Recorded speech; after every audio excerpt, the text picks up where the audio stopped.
Item number 1, माननीय वित्त मंत्री Shrimati Nirmala Sitharaman ji. Item number 1। Sir, with your permission, I rise to lay on the table a copy each of the following papers, Hindi and English versions, under Article 281 of the Constitution, Report for 2026 to 2031, Volume 1, Main Report of the 16th Finance Commission. 2. Report for 2026-2031, Volume 2, Annexures of the 16th Finance Commission. Number 3. Explanatory memorandum as to the action taken on the recommendations contained in the above report. Item number 2, माननीय वित्त मंत्री निर्मला सीतारमण जी।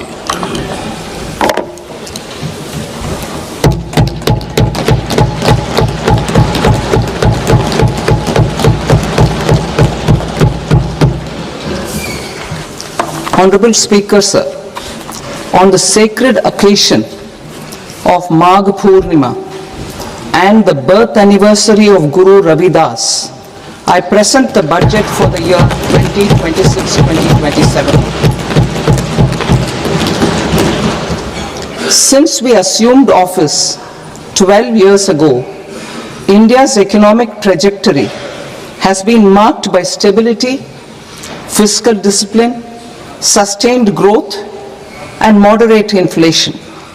This is the result of conscious choices we have made, even in times heightened uncertainty and disruption. Our government, led by Honorable Prime Minister Modi, has decisively and consistently chosen action over ambivalence, reform over rhetoric, and people over populism. We have pursued far-reaching structural reforms, fiscal prudence and monetary stability, whilst maintaining a strong thrust on public investment. Keeping Atmanirbharta as a lodestar, we have built domestic manufacturing capacity, energy security, and reduced critical import dependencies.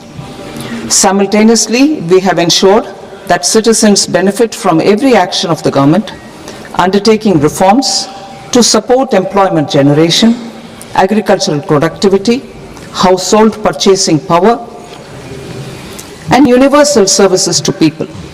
These measures have delivered a high growth rate of around 7% and helped us make substantial strides in poverty reduction and improvement in the lives of our people.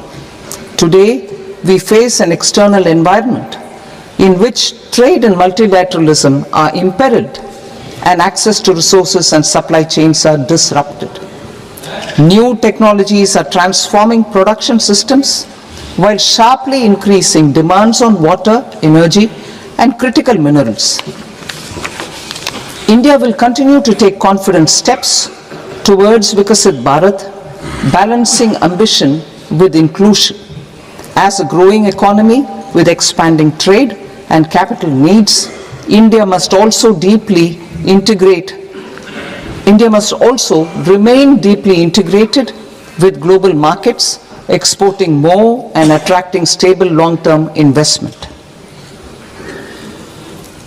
As I begin Part A, I want to express my gratitude to the people for standing firmly with us as we forge our way together towards becoming one of the largest economies of the world.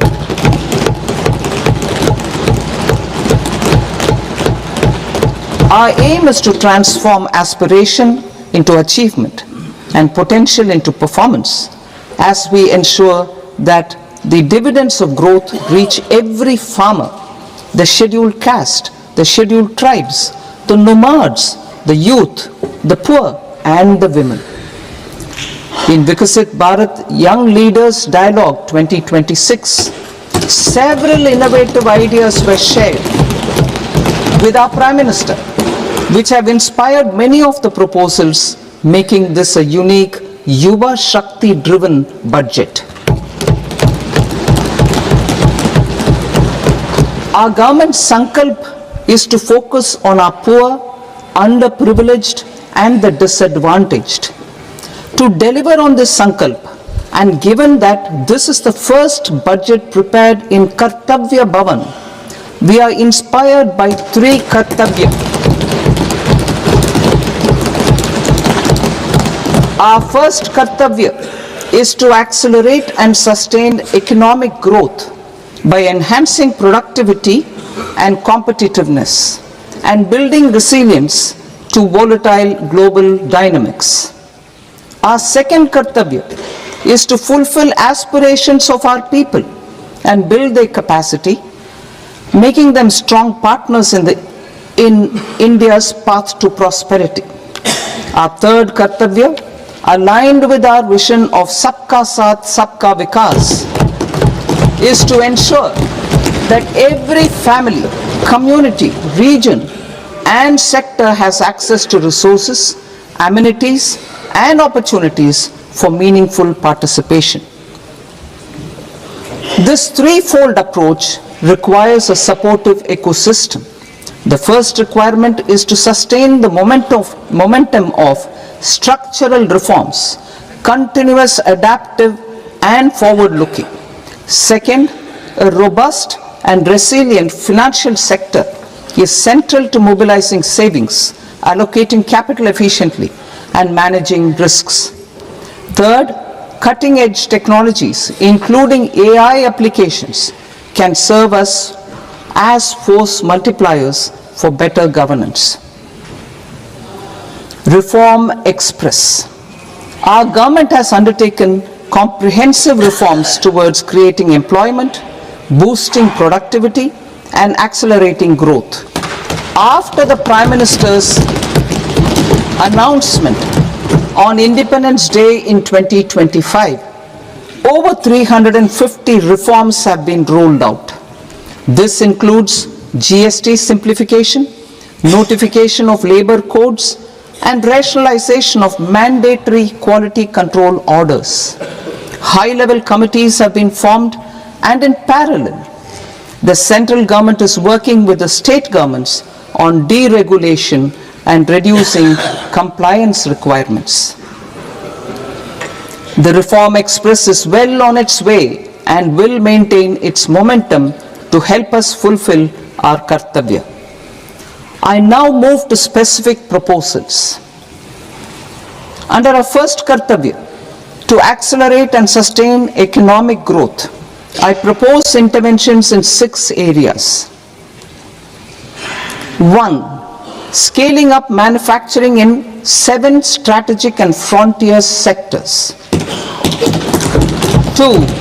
Rejuvenating legacy industrial sectors. 3.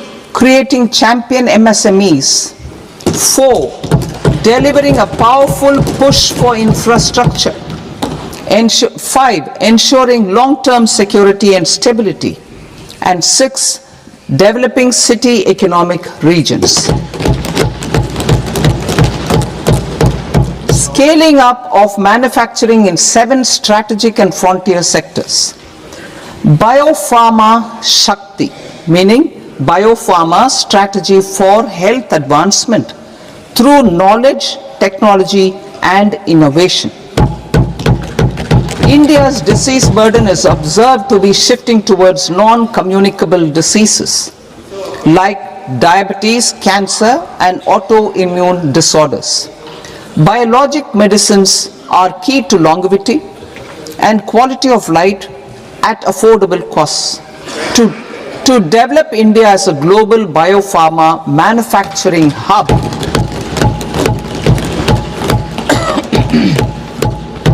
I propose the Biopharma Shakti with an outlay of 10,000 crores over the next 5 years.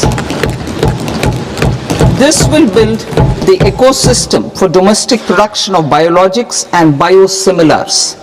The strategy will include a biopharma focused network with 3 new national institutes of pharmaceutical education and research, popularly known as NIPERS, and upgrading 7 existing ones. It will also create a network of 1,000 accredited India clinical trials sites. We propose to strengthen the Central Drug Standard Control Organization to meet global standards and approve timeframes through and approval timeframes through a dedicated scientific review cadre and specialists. India's Semiconductor Mission 1.0 expanded India's semiconductor sector capabilities. Building on this, we will launch ISM 2.0 to produce equipment and materials, design full-stack Indian IP, and fortify supply chains. We will also focus on industry-led research and training centers to develop technology and skilled workforce. The Electronics Components Manufacturing Scheme, launched in April 2025 with an outlay of 22,919 crores, already has investment commitments at double the targets. We propose to increase the outlay to 40,000 crores to capitalize on this momentum.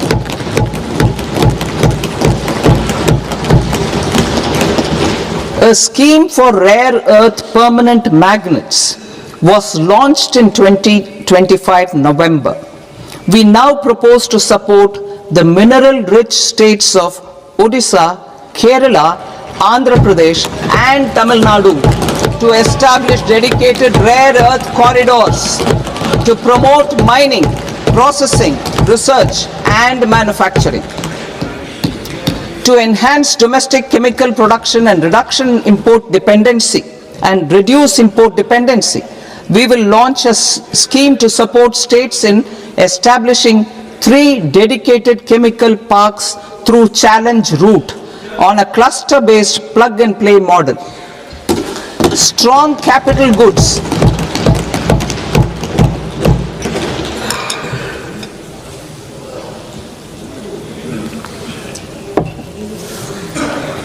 Strong capital goods capability is a determinant of productivity and quality across different sectors. Towards building this capacity, I propose the following. High-tech tool rooms will be established by central public sector enterprises at 2 locations as digitally enabled automated service bureaus that locally design, test and manufacture high-precision components at scale and at lower cost. 2. A scheme for enhancement of construction and infrastructure equipments will be introduced to strengthen domestic manufacturing of high value and technologically advanced CIE. This can range from lifts in a multi-storied apartment or firefighting equipment in multiplexes, large or small, and to tunnel boring equipments for building metros and high-altitude roads. I also propose a scheme for container manufacturing to create a globally competitive container manufacturing ecosystem with a budgetary allocation of 10,000 crores over a 5-year period. For the labor-intensive textile sector, I propose an integrated program with 5 subparts. 1. The National Fiber Scheme for self-reliance in natural fibers such as silk, wool and jute, man-made fibers and new age fibers. Textile expansion and employment scheme to modernize traditional clusters with capital support for machinery, technology upgradation and common testing and certification centers. 3. The National Handloom and Handicraft Program to integrate and strengthen existing schemes and ensure targeted support for weavers and artisans. Tex Eco Initiative to promote globally competitive and sustainable textiles and apparels. Samarth 2.0 to modernize the upgrade the textile skilling ecosystem through collaboration with industry and academic institutions. Further, I propose to set up mega textile parks in challenge mode. They can also focus on bringing value addition to technical textiles.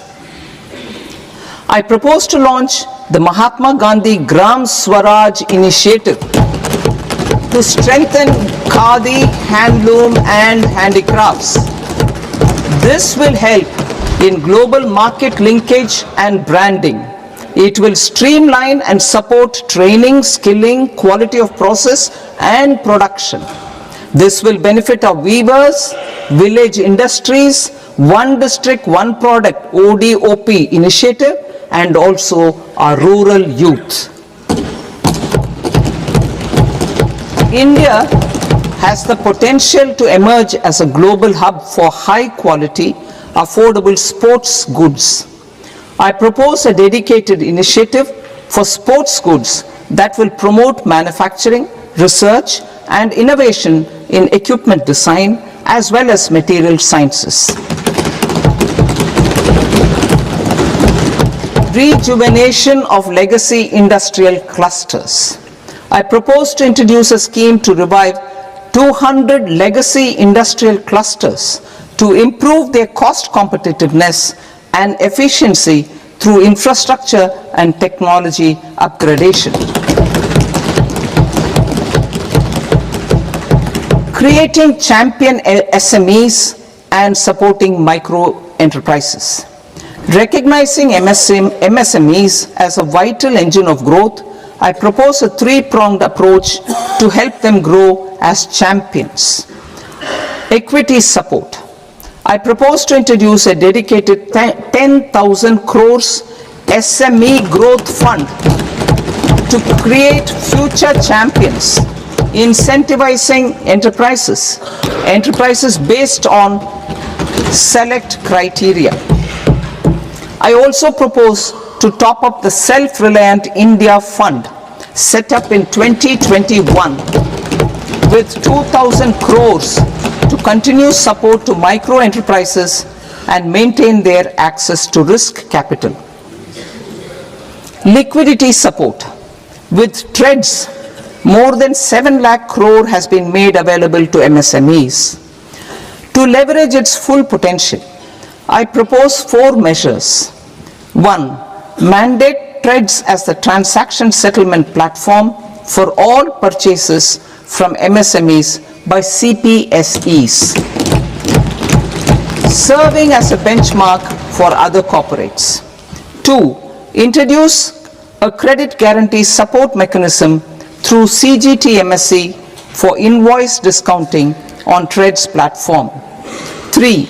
Link GEM with TREDS for sharing information with financiers about government purchases from MSMEs, encouraging cheaper and quicker financing. 4. Introduce TREDS receivables as asset-backed securities, helping develop a secondary market, enhancing liquidity and settlement of transactions. Professional support. Government will facilitate professional institutions such as the ICAI, ICSI, ICMAI to design short-term modular courses and practical tools to develop a cadre of corporate mitras, especially in Tier 2 and Tier 3 towns. These accredited para-professionals will help MSMEs meet compliance requirements at affordable costs. Infrastructure. During this past decade, our government has undertaken several initiatives for large-scale enhancement of public infrastructure, including through new financing instruments such as Infrastructure Investment Trust (InvITs) and Real Estate Investment Trust (REITs), and institutions like NIIF and NABFID. We shall continue to focus on developing infrastructure in cities with over 5 lakh population, that is Tier 2, Tier 3 cities, which have expanded to become growth centers. Public capital expenditure has increased manifold from 2 lakh crore in 2014-15 to an allocation of 11.2 lakh crore in BE 25-26. In this coming year, that is financial year 2026-27, I propose to increase it to 12.2 lakh crores to continue the momentum. To strengthen the confidence of private developers regarding risks during infrastructure development and construction phase, I propose to set up an infrastructure risk guarantee fund to provide prudentially calibrated partial credit guarantee to lenders. Over the years, rights have emerged as a successful instrument for asset monetization. I propose to accelerate recycling of significant real estate assets of the CPSEs through the setting up of dedicated rights. To promote environmentally sustainable movement of cargo, I propose to 1. Establish new dedicated freight corridors connecting Dankuni in the east to Surat in the west. Operationalize 20 new national waterways over the next 5 years.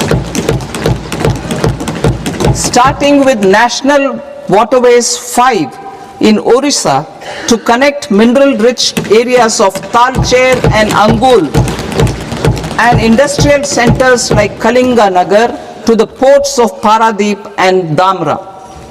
Training institutes will be set up as regional centers of excellence for development of required manpower for these waterways.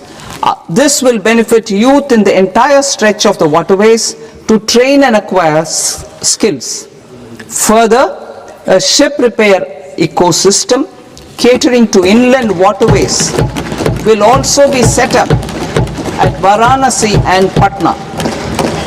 And C. Launch a coastal cargo promotion scheme for incentivizing a modal shift from rail to road to increase the share of inland waterways and coastal shipping from 6% to 12% by 2047. To enhance last mile and remote connectivity and promote tourism, I propose to give incentives to indigenize manufacturing of seaplanes. A seaplane VGF scheme will be also introduced to provide support for operations. Carbon capture, utilization and storage. Aligning with the roadmap launched in December 2025, the carbon capture, utilization and storage technologies at scale will achieve higher readiness and in end-use application across 5 industrial sectors, including power, steel, cement, refineries, and chemicals. An outlay of 20,000 crore is proposed over the next 5 years for this purpose.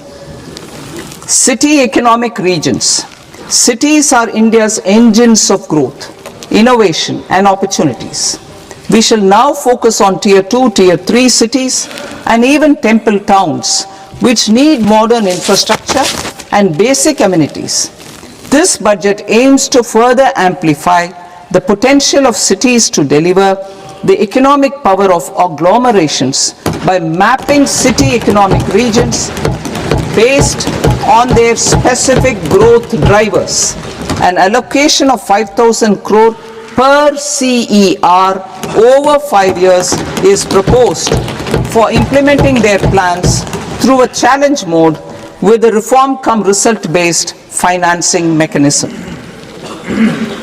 In order to promote environmentally sustainable passenger systems, we will develop 7 high-speed rail corridors between cities as growth connectors, namely Mumbai to Pune, Pune to Hyderabad, Hyderabad to Bengaluru, Hyderabad to Chennai, Chennai to Bengaluru, Delhi to Varanasi, Varanasi to Siliguri.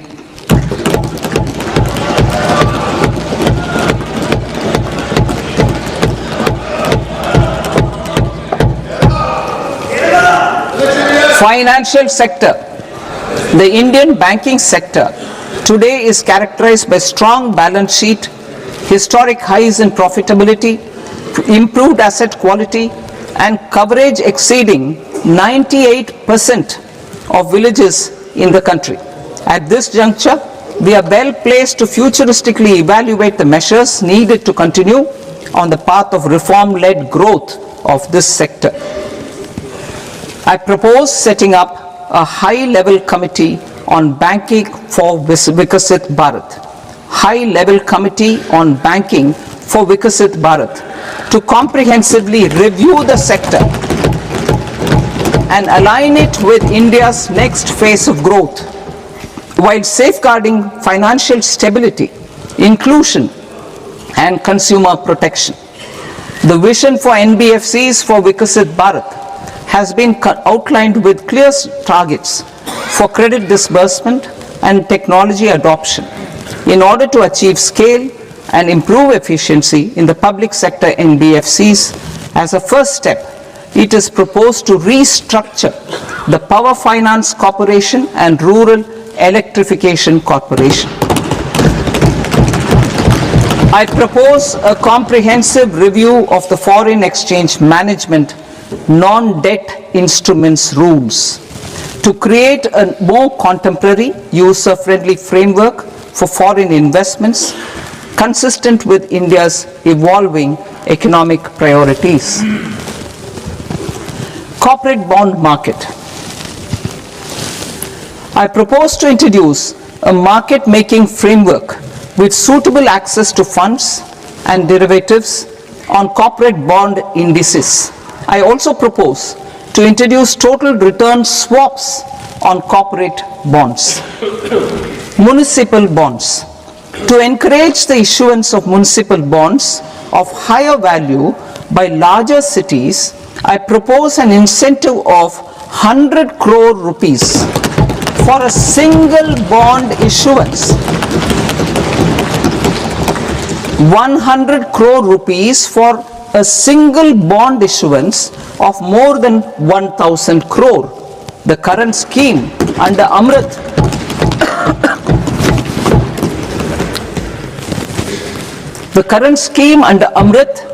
which incentivizes issuances up to 200 crores only, will also continue to support smaller and medium towns.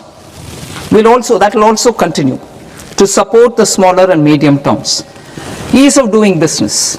Individual persons resident outside India, PROI, will be permitted to invest in equity instruments of listed Indian companies through the portfolio investment scheme.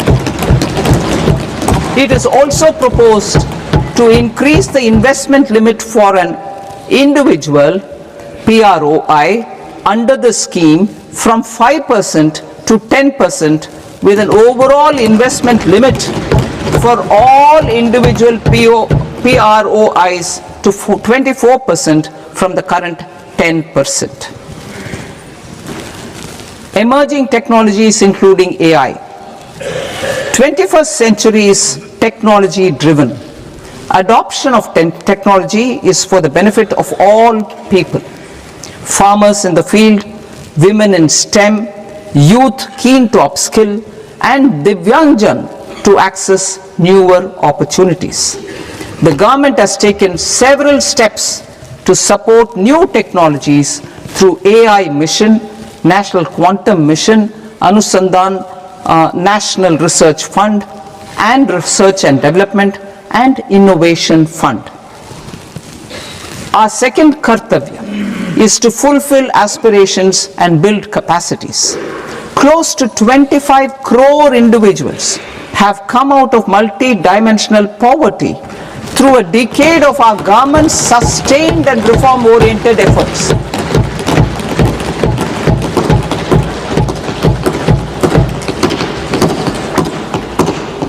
Our government has therefore decided to place a renewed emphasis on the service sector to provide a pathway to fulfilling aspirations of a youthful India with the following measures. I propose to set up a high-powered Education to Employment and Enterprises Standing Committee to recommend measures that focus on services sector as a core driver of Vikasit Bharat. This will make us a global leader in services with a 10% global share by 2047. The committee will prioritize areas to optimize the potential for growth, employment, and exports. They will also assess the impact of emerging technologies, including AI, on jobs and skill requirements and propose measures thereof. To create a range of skilled career pathways, a new range of skilled career pathways for our youth, I propose interventions in the following sectors. Health. Existing institutions for allied health professionals will be upgraded and new AHP institutions established in private and government sectors. This will cover 10 selected disciplines, including optometry, radiology, anesthesia, OT technology, applied psychology and behavioral health, and add 1 lakh AHPs over the next 5 years. A strong care system covering geriatric and allied care services will be built. A variety of NSQF aligned programs will be developed to train multi-skilled caregivers, combining core care and allied skills such as wellness, yoga, and operation of medical assistive devices. In the coming year, 1.5 lakh caregivers will be trained.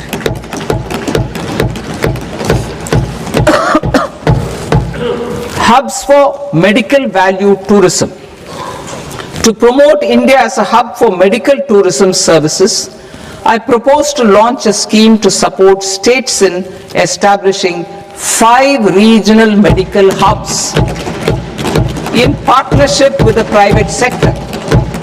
These hubs will serve as integrated healthcare complexes that combine medical, educational, and research facilities.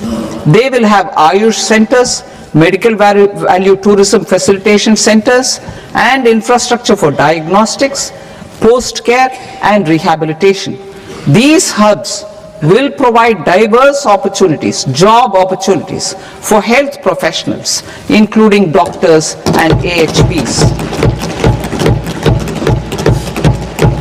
Ancient Indian yoga, already respected in several parts of the world, was given a mass global recognition when Honorable Prime Minister took it to the UN.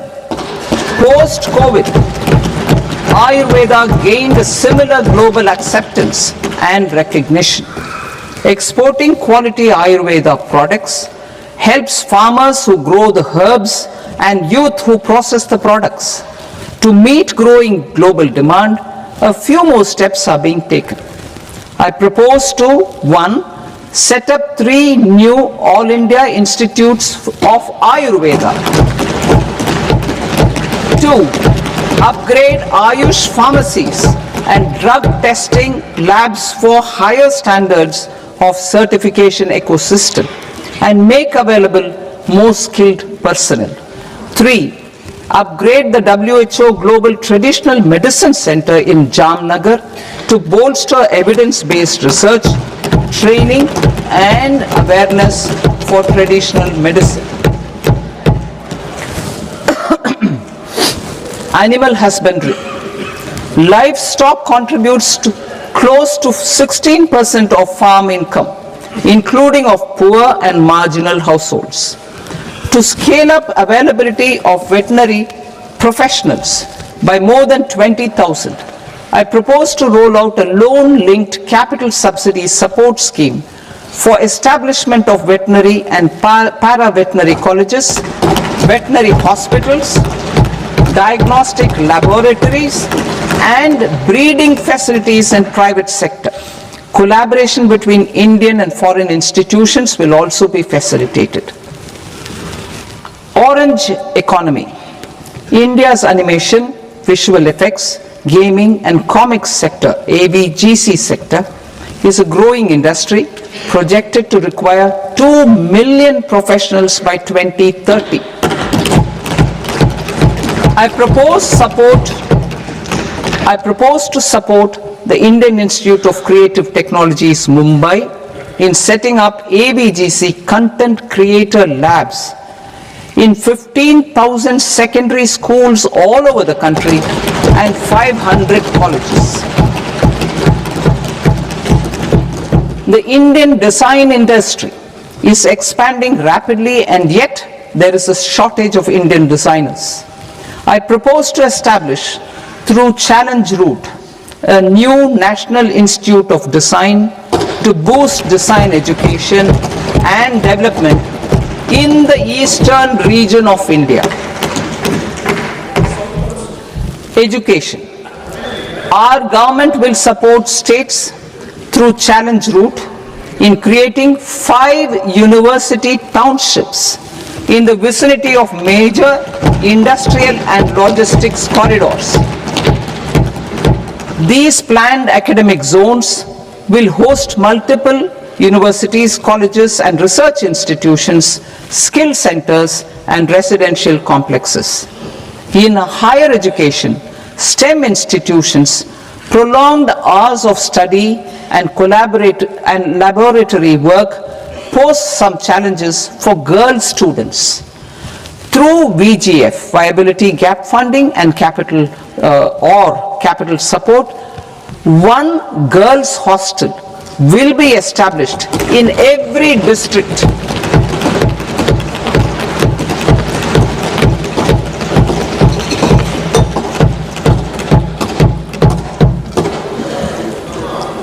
To promote astrophysics and astronomy via immersive experiences, 4 telescope infrastructure facilities will be set up or upgraded. The National Large Solar Telescope, the National Large Optical Infrared Telescope, the Himalayan Chandra Telescope, and the Cosmos 2 Planetarium. Tourism. The tourism sector has the potential to play a large role in the employment generation, forex earnings, and expanding the local economy. I propose to set up a National Institute of Hospitality by upgrading the existing National Council for Hotel Management and Catering Technology. It will function as a bridge between academia, industry, and government. I also propose a pilot scheme for upskilling 10,000 guides in 20 iconic tourist sites through a standardized, high-quality, 12-week training course in hybrid mode in collaboration with the Indian Institute of Management. A national destination digital knowledge grid will be established to digitally document all places of significance, cultural, spiritual, and heritage. This initiative will create a new ecosystem of jobs for local researchers, historians, content creators, and technology partners. India has the potential and opportunity to offer world-class trekking and hiking experience. We will develop ecologically sustainable mountain trails in Himachal Pradesh, Uttarakhand, and Jammu Kashmir. Also in Araku Valley in the Eastern Ghats and Podigai Malai in the Western Ghats. Turtle trails along key nesting sites in the coastal areas of Odisha Karnataka and Kerala. And 3. Bird watching trails along the Pulikat Lake in Andhra Pradesh, Tamil Nadu. It's on the border. Under the visionary leadership of Honorable Prime Minister, we established the International Big Cat Alliance in 2024. This year, India is hosting the first ever Global Big Cat Summit, where heads of governments and ministers from 95 range countries will deliberate on collective strategies for conservation. Heritage and culture tourism.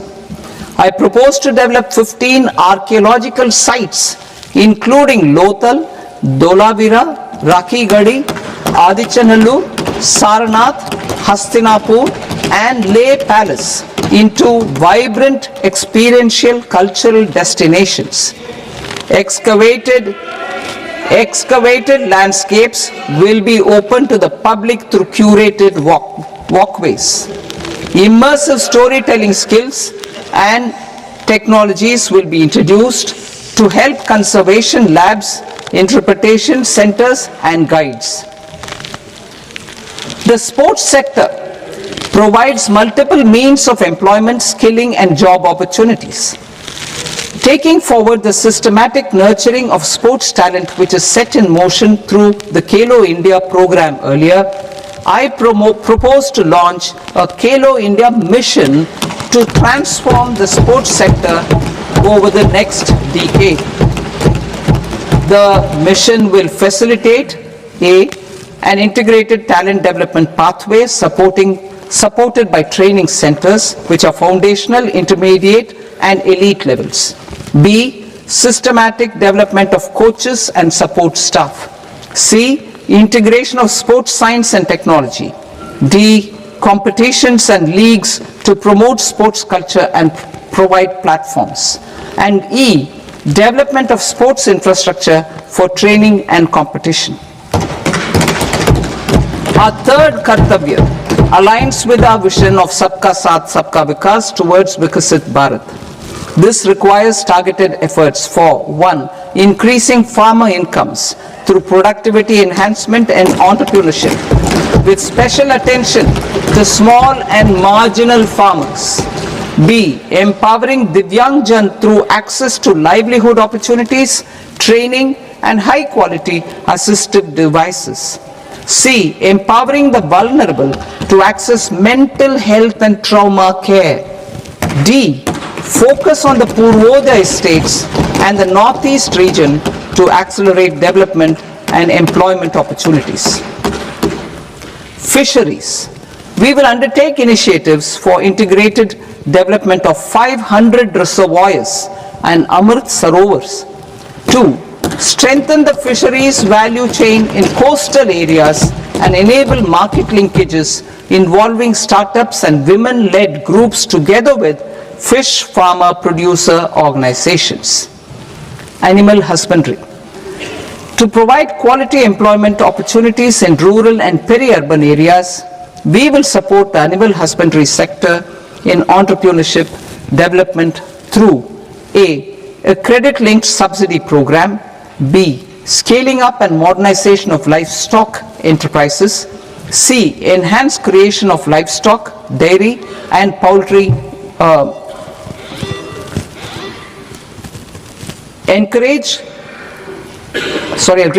Enhanced creation of livestock, dairy, and poultry-focused integrated value chains. And D. Encourage creation of livestock farmer-producer organizations. High-value agriculture. To diversify farm outputs, increase productivity, enhance farmers' incomes, and create new employment opportunities, we will support high-value crops such as coconut, sandalwood, cocoa, cashew in the coastal areas, agar trees in northeast, and nuts such as almonds, walnuts, and pine nuts in our hilly regions. All of them will be supported. India is the world's largest producer of coconuts. About 30 million people including nearly 10 million farmers, depend on coconuts for their livelihood. To further enhance competitiveness in coconut production, I propose a coconut promotion scheme to increase production and enhance productivity through various interventions, including replacing and non-productive trees with new saplings or plants or varieties in major coconut growing states. A dedicated program is proposed for Indian cashew and cocoa to make India self-reliant in raw cashew and coconut production and processing, enhance export competitiveness, and transform Indian cashew and Indian cocoa into premium global brands by 2030. Sandalwood. Sandalwood is closely linked to India's social and cultural heritage. Our government will partner with state governments to promote focused cultivation and post-harvest processing to restore the glory of the Indian sandalwood ecosystem, to rejuvenate old, low-yielding orchards and expand high-density cultivation of walnuts, almonds and pine nuts. We will support a dedicated program to enhance farmer incomes and in bringing value addition by engaging youth. Bharat Vistar, that is virtually integrated system to access agricultural resources. I propose to launch Bharat Vistar, a multilingual AI tool that shall integrate the AgriStack portals and the ICAR package on agricultural practices with AI systems. This will enhance farm productivity, enable better decisions for farmers, and reduce risk by providing customized advisory support. She Marts for rural women-led enterprises. Building on the success of Lakpati Didi program, I propose to help women take the next step from credit-linked livelihoods to being owners of enterprises. Self-help entrepreneur, She Marts will be set up as community-owned retail outlets within the cluster-level federations through enhanced and innovative financing instruments. Empowering Divyangjan. Divyangjan Kaushal Yojana. Information technology, AVGC sectors, hospitality and food and beverages sectors often offer task-oriented and process-driven roles which are suitable for Divyangjan. We will ensure dignified livelihood opportunities through industry-relevant and customized training specific to each Divyangjan group. Divyang Sahara Yojana. Timely access to high-quality assistive devices for all eligible Divyangjan is a fundamental need. I propose to 1. Support the Artificial Limbs Manufacturing Corporation of India, Alimco, to set up and to scale up production of assistive devices, invest in R&D and AI integration, strengthen PM Divyasha Kendras, and support setting up of assistive technology marts as modern retail style centers where Divyangjan and senior citizens can see, try and purchase assistive products. Reaffirming our commitment to mental health and trauma care. There are no national institutes for mental health care in North India. We will therefore set up a NIMHANS 2 and also upgrade national mental health institutes in Ranchi and in Tezpur as regional apex institutions. Emergencies expose families, particularly the poor and vulnerable, to unexpected expenditure. We will strengthen and increase these capacities by 50% in district hospitals by establishing emergency and trauma care centers. Focus on Purvodaya states and northeastern regions. Purvodaya, I propose the development of an integrated East Coast industrial corridor with a well-connected node at Durgapur, creation of 5 tourism destinations in 5 Purvodaya states, and the provision of 4,000 e-buses. Buddhist sites in northeastern region. The northeastern region is a civilizational confluence of Theravada and Mahayana or Vajrayana traditions. I propose to launch a scheme for development of Buddhist circuits in Arunachal Pradesh, Sikkim, Assam, Manipur, Mizoram and Tripura. The scheme will cover preservation of temples and monasteries, pilgrimage interpretation centers, connectivity and pilgrim amenities. 16th Finance Commission. On 17th November 2025, the 16th Finance Commission submitted its report to the President. As mandated under Article 281 of the Constitution, the government is to lay the report along with the explanatory memorandum on the action taken report on the recommendations of the Commission in Parliament, which, Sir, Honourable Speaker, you've allowed me to do at the commencement of this session. The government has accepted the recommendation of the Commission to retain the vertical share of devolution at 41%. As recommended by the Commission, I have provided 1.4 lakh crores of rupees to the states for the year 2026-2027 as Finance Commission grants. These include rural and urban local body and disaster management grants. Fiscal consolidation. Government has been delivering on our fiscal commitments consistently without compromising on social needs. To strive towards accepted standards of fiscal management in Budget 25-26, I had indicated that the central government would target reaching a debt to GDP ratio of 50 plus or minus 1% by 2030-31. In line with this, the debt to GDP ratio is estimated to be 55.6% of GDP in BE 26-27, compared to 56.1% of GDP in RE 25-26. A declining debt to GDP ratio will gradually free up resources for priority sector lending and expenditure by reducing the outgo on interest payments. One of the main operational instruments for debt targeting is the fiscal deficit.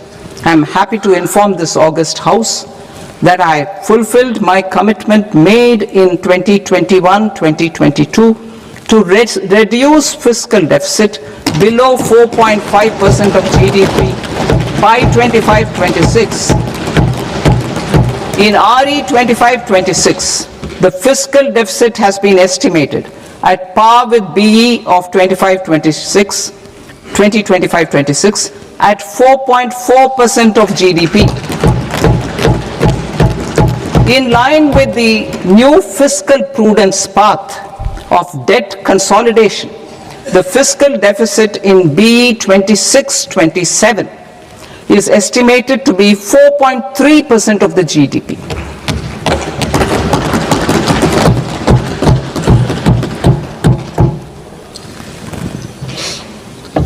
The revised estimates of the non-debt receipts are 34 lakh crore rupees, of which the centre's net tax receipts are 26.7 lakh crore. The revised estimate of the total expenditure is 49.6 lakh crore rupees, of which the capital expenditure is about 11 lakh crores. Budget estimates 2026 to 2027. Coming to 26-27, the non-debt receipts and the total expenditure are estimated as 36.5 lakh crore and 53.5 lakh crore respectively. The centre's net tax receipts are estimated at 28.7 lakh crore rupees. To finance the fiscal deficit, the net market borrowings from dated securities are estimated at 11.7 lakh crore rupees. The balance financing is expected to come from small savings and other sources. The gross market borrowings are estimated at 17.2 lakh crore rupees. I'll now move to Part B. Part B, direct taxes.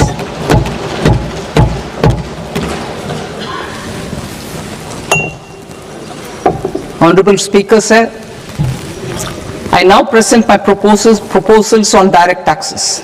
New Income Tax Act. In July 2024, I announced a comprehensive review of the Income Tax Act 1961. This was completed in a record time, and the Income Tax Act 2025 will come into effect from 1st April 2026. The simplified income tax rules and forms will be notified shortly, giving adequate time to taxpayers to acquaint themselves with its requirements. The forms have been redesigned such that ordinary citizens can comply without difficulty. Ease of living. I propose that any interest awarded by the Motor Accident Claims Tribunal to a natural person will be exempt from income tax, and any TDS on this account will be done away with. I propose to reduce TCS rate on the sale of overseas tour program package from the current 5% and 20% to 2% without any stipulation of amount. I propose to reduce TCS rate for pursuing education and for medical purposes under the Liberalized Remittance Scheme, popularly known as LRS, from 5% to 2%.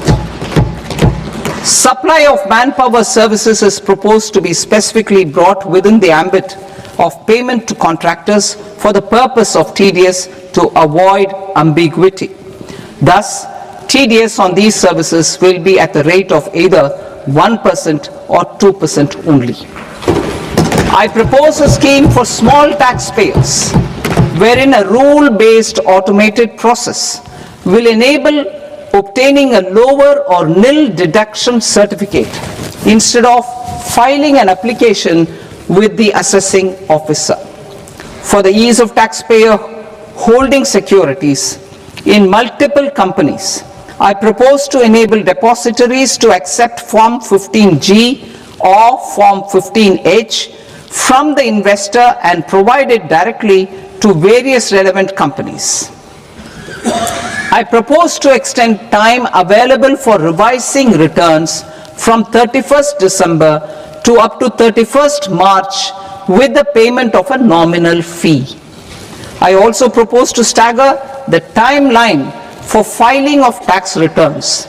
Individuals with ITR 1 and ITR 2 returns will continue to file till 31st July, and non-audit business cases or trusts are proposed to be allowed time till 31st August.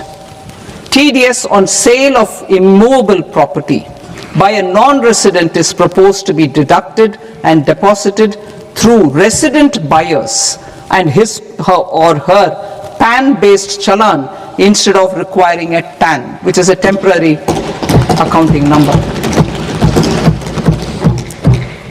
To address practical issues of small taxpayers like students, young professionals, tech employees, relocated NRIs, and such others, I propose to introduce a one-time 6-month foreign asset disclosure scheme for these taxpayers to disclose income or assets below a certain size. This scheme would be applicable for two categories of taxpayers, namely A, who did not disclose their overseas income or assets, and B, who disclosed their overseas income and or paid due tax but could not declare the asset acquired. For category A, the limit of undisclosed income or asset is proposed to be up to 1 crore rupees. They need to pay 30% of fair market value of asset or 30% of undisclosed income as tax and 30% as additional income tax in lieu of penalty and would thereby get immunity from prosecution. For category B, asset value is proposed to be up to 5 crore rupees. Here, immunity from both penalty and prosecution will be available with a payment of fee of 1 lakh rupees. Rationalizing penalty and prosecution. Multiplicity of proceedings are hindrance to the ease of doing business. I propose to integrate assessment and penalty proceedings by way of a common order for both. There will be no interest liability on the taxpayer on the penalty amount for the period of appeal before the first appellate authority, irrespective of the outcome of appeal process. Further, quantum of prepayment is being reduced from 20% to 10% and will continue to be calculated only on core tax demand. As an additional measure for reducing litigation, I propose to allow taxpayers to update their returns even after reassessment proceedings have been initiated and an additional 10% tax rate over and above the rate applicable for the relevant year. The assessing officer will then use only this updated return in his proceedings. There is already a framework for immunity from penalty and prosecution in the cases of underreporting. I propose to apply this framework for immunity to misreporting too. However, in such a case, the taxpayer will need to pay 100% of the tax amount as an additional income tax over and above the tax and interest due. Penalties for certain technical defaults, such as failure to get accounts audited, non-furnishing of transfer pricing audit report, and default in furnishing statement for financial transactions are proposed to be converted into fee.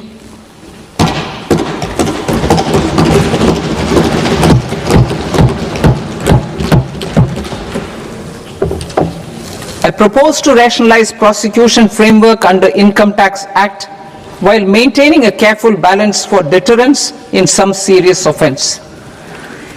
Non-production of books of account and documents and requirement of tedious payment where payment is made in kind are being decriminalized. Further, minor offences will attract fine only. The remaining prosecutions will be graded commensurate with the quantum of offence. They will entail only simple imprisonment with maximum imprisonment reduced to 2 years and power to courts to convert even those into fines. There is no penalty. There is no penalty presently for non-disclosure of non-immovable foreign assets with aggregate value less than 20 lakh rupees. I propose to also provide them with immunity from prosecution with retrospective effect from 1/10/2024.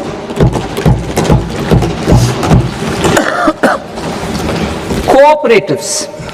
Deduction is already allowed to a primary cooperative society engaged in supplying milk, oil seeds, fruits or vegetables raised or grown by its members. I propose to extend this deduction to also include supply of cattle feed and cotton seed produced by its members. I propose to allow inter-cooperative society dividend income as deduction under the new tax regime to the extent it is further distributed to its members. I further propose to allow exemption for a period of 3 years to dividend income received by a notified national cooperative federation on their investments made in companies up to 31/1/2026. This exemption would be allowed only for dividends further distributed to its member cooperatives. Supporting IT sector as India's growth engine. India is a global leader in software development services, IT-enabled services, knowledge process outsourcing services, and contract R&D services relating to software development. These businesses and their segments are quite interconnected with each other. All these services are proposed to be clubbed under a single category of information technology services with a common safe harbor margin of 15.5% applicable to all. The threshold for availing safe harbor for IT services is being enhanced substantially from 300 crore rupees to 2,000 crore rupees. Safe harbor for IT services shall be approved by an automated rule-driven process without any need for tax officer to examine and accept the application. Once applied by an IT services company, the same safe harbor can be continued for a period of 5 years at a stretch at its choice. For IT services companies who want to conclude advanced pricing agreement, APA, I propose to fast-track unilateral APA process for IT services and endeavor to conclude it within a period of 2 years. The period of 2 years can be extended by a further period of 6 months on taxpayers' request. I propose to extend the facility of modified returns available to the entity entering APA to its associated entities also. Attracting global business and investment. Recognizing the need to enable critical infrastructure and boost investment in data centers, I propose to provide tax holiday till 2047 to any foreign company that provides cloud services to customers globally by using data center services from India. It will, however, need to provide services to Indian customers through an Indian reseller entity. I also propose to provide a safe harbor of 15% on cost in case the company providing data center services from India is a related entity. To harness the efficiency of just-in-time logistics for electronic manufacturing, I propose to provide safe harbor to non-residents for component warehousing in a bonded warehouse at a profit margin of 2% of the invoice value. The resultant tax of about 0.7% will be much lower than in competing jurisdictions. To provide fillip to toll manufacturing in India, I propose to provide exemption from income tax for 5 years to any non-resident who provides capital goods, equipment or tooling to any toll manufacturer in a bonded zone. To encourage vast pool of global talent to work in India for a longer period of time, I propose to provide exemption to global, non-India sourced income of a non-resident expert for a stay period of 5 years under notified schemes. I propose to provide exemption from minimum alternate tax, the MAT, to all non-residents who pay tax on presumptive basis. Tax administration. I propose to constitute a joint committee of Ministry of Corporate Affairs and Central Board of Direct Taxes for incorporating the requirements of income computation and disclosure standards, the ICDS, in the Indian Accounting Standards Ind AS itself. Separate accounting requirement based on ICDS will be done away with from the tax year 27-28. To support Prime Minister Modi's vision of homegrown accounting and advisory firms to become global leaders, I propose to rationalize the definition of accountant for the purposes of safe harbor rules. Other tax proposals. Change in taxation of buyback was brought in to address the improper use of buyback route by promoters. In the interest of minority shareholders, I propose to tax buyback for all types of shareholders as capital gains. However, to disincentivize misuse of tax arbitrage, promoters will pay an additional buyback tax. This will make effective tax 22% for corporate promoters. For non-corporate promoters, the effective tax will be 30%. TCS rate for sellers of specific goods, namely alcoholic liquor, scrap and minerals, will be rationalized to 2%, and that on tendu leaves will be reduced from 5% to 2%. I propose to raise the STT on futures to 0.05% from the present 0.02%. STT on options premium and exercise of options are both proposed to be raised to 0.15% from the present rate of 0.1% and 0.125% respectively. We reformed the taxation landscape for corporates in 2019 by providing them a simplified regime with lower tax rate so that they could productively focus on business rather than on claim of deductions and exemptions. To encourage companies to shift to the new regime, set off of brought forward MAT credit, minimum alternate tax credit, is proposed to be allowed to companies only in the new regime. Set off using available MAT credit is proposed to be allowed to an extent of 1/4 of the tax liability in the new regime. MAT is proposed to be made final tax, so there will be no further credit accumulation from 1st April 2026. In line with this change, the rate of final tax is being reduced to 14% from the current MAT rate of 15%. The brought forward MAT credit of taxpayers accumulated till 30th March 2026 will continue to be available to them for set off as above. Indirect taxes. I shall now take up proposals related to indirect taxes. My proposals for customs and central excise aim to further simplify the tariff structure, support domestic manufacturing, promote export competitiveness, and correct inversion in duty.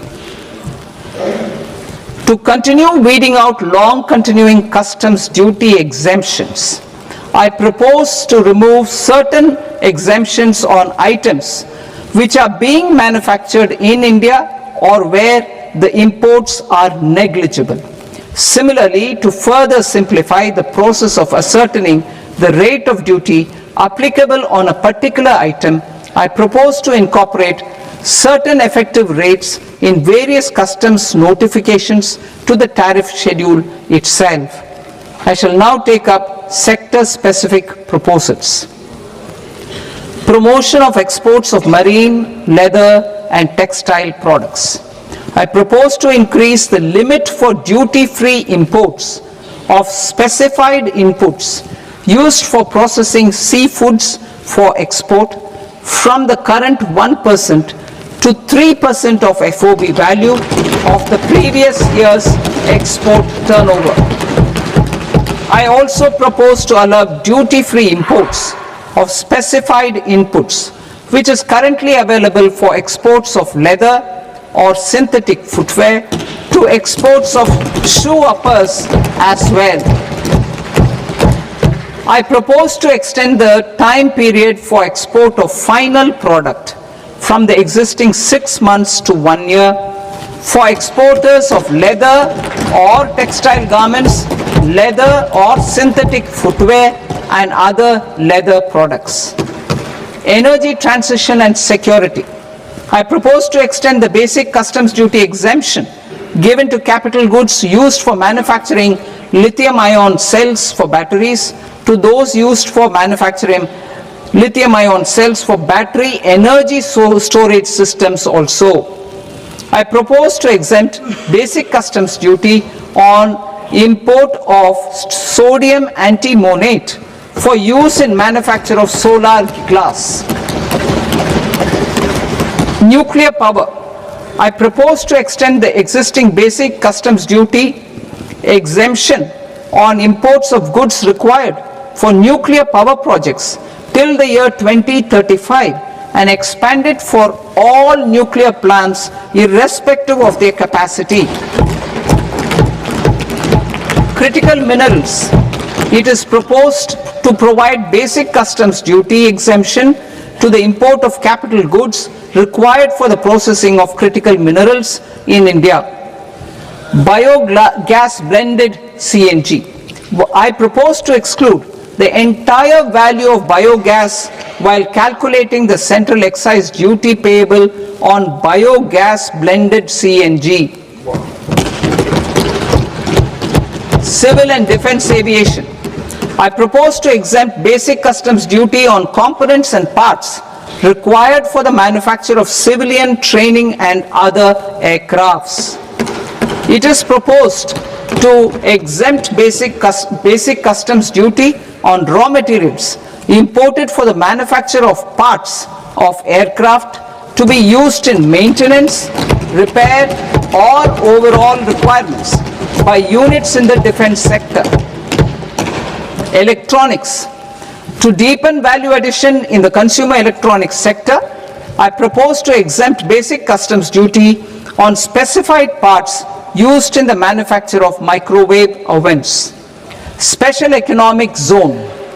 To address the concerns arising about utilization of capacity by manufacturing units in the special economic zones due to global trade disruptions, I propose as a special one-time measure to facilitate sales by eligible manufacturing units in SEZs to the domestic tariff area at concessional rates of duty. The quantity of such sales will be limited to a prescribed proportion of their exports. Necessary regulatory changes will be undertaken to operationalize the measures while ensuring level playing field for the units working in the DTA. Ease of living. To rationalize the customs duty structure for goods imported for personal use, I propose to reduce the tariff rate on all dutiable goods imported for personal use from 20% to 10%. To provide relief to patients, particularly those suffering from cancer, I propose to exempt basic customs duty on 17 drugs or medicines. I propose also to add 7 more rare diseases for the purposes of exempting import duties on personal imports of drugs, medicines, and food for special medical purposes used in their treatment. Customs process. India's role and share in the global trade is poised for a major leap in line with our ambition and journey towards Vikasit Bharat. In this regard, I propose many measures for custom processes to have minimal intervention for smoother and faster movement of goods and greater certainty to the trade. Trust-based systems. I propose to enhance duty deferral period for Tier 2 and Tier 3 authorized economic operators, known as AEOs, from 15 days to 30 days. I propose to provide eligible manufacturer importers the same duty deferral facility. This should encourage them to get themselves accredited as a full-fledged Tier 3 AEO in due course.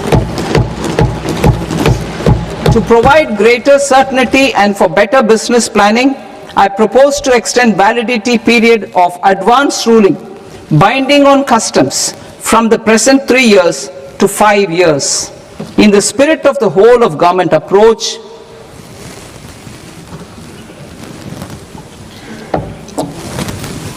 government agencies will be encouraged to leverage AEO accreditation for preferential treatment in clearing their cargo. Regular importers with trusted long-standing supply chains will be recognized in the risk system so that the need for verification of their cargo every time can be minimized. Export cargo using electronic sealing. Export cargo using electronic sealing will be provided through clearance from the factory premises to the ship. For import of goods not needing any compliance, filing of bill of entry by a trusted importer and arrival of goods will automatically notify customs for completing their clearance formalities. This will enable goods to be released immediately on arrival.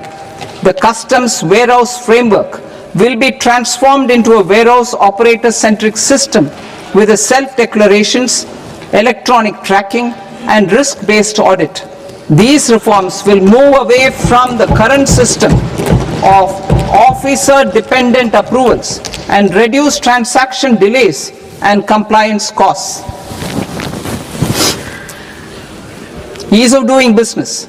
Approvals required for cargo clearance from various government agencies will be seamlessly processed through a single and interconnected digital window by the end of the financial year. Processes involved in clearance of food, drugs, plant and animal and wildlife products, accounting for about 70% of interdicted cargo, will be operationalized on this system by April 2026 itself. For goods not having any compliance requirement, clearance will be done by customs immediately after online registration is completed by the importer, subject to the payment of duty.